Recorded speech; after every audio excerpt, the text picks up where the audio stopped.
अरे रामू, तू मेरे बेडरूम पे क्या कर रहा है? मैडम जी, बेड पर जो करते हैं ना, मैं वही सब करने आया हूँ। ये क्या बकवास कर रहा है तू? और तेरे साहब कहाँ पे हैं? अरे मैडम जी, मैं कोई बकवास नहीं कर रहा हूँ, मैं ना सच बोल रहा हूँ।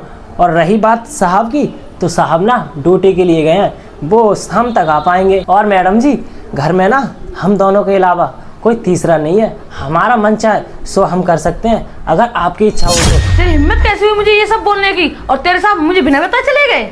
मैम साहब आपको बता कर नहीं गए ये तो मुझे नहीं पता, लेकिन मुझसे ना ये ज़रूर बोल कर गए थे कि अपनी मैम साहब का ना बहुत अच्छे से ख्याल रखना और उन्हें किसी चीज़ की कमी महसूस मत होने देना। और मैम साहब, मैं ना आपका ख्याल रखने के लिए ये सब बोल रहा हूँ। तेरे कहने का मतलब क्या है? मैं तेरे साहब को छोड़ के तेरे साथ रह लूँ?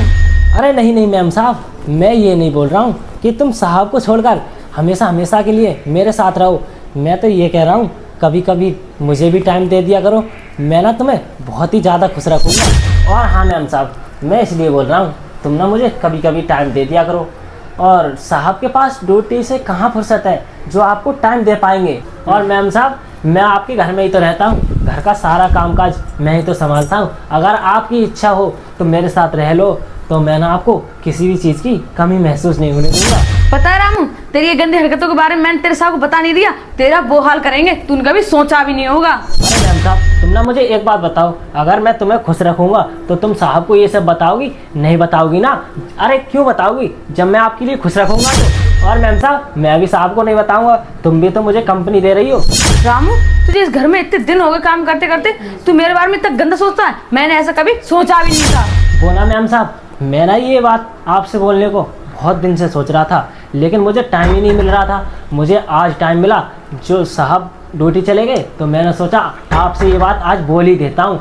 अरे मैम साहब, इतने टाइम क्यों लगा रही हो? आओ बैठो ना, बैठ पर। रामू, अब तो तूने अपनी हद ही पार कर दिया, अब नहीं तो इस घर में एक मिनट नहीं रुक सकता। अभी तेरा हाथ पकड़ के अभी तुझे घर से निकालती हूँ। रुक जाओ सपना, तुम्हें इसे घर से निकालने की कोई जरूरत नहीं है, इसने कुछ भी गलत नहीं किया है। अरे लेकिन ये तो कह रहे थे साहब ड्यूटी गए हैं, तुम गेट के पीछे छुप के सब कुछ देख रहे थे ना। ये मुझसे कितनी बदतमीजी कर रहा था और ये कह रहा था कि मैं इसके साथ बेड पे सो जाऊं, और तुम कह रहे हो ये कुछ गलत नहीं कह रहा है।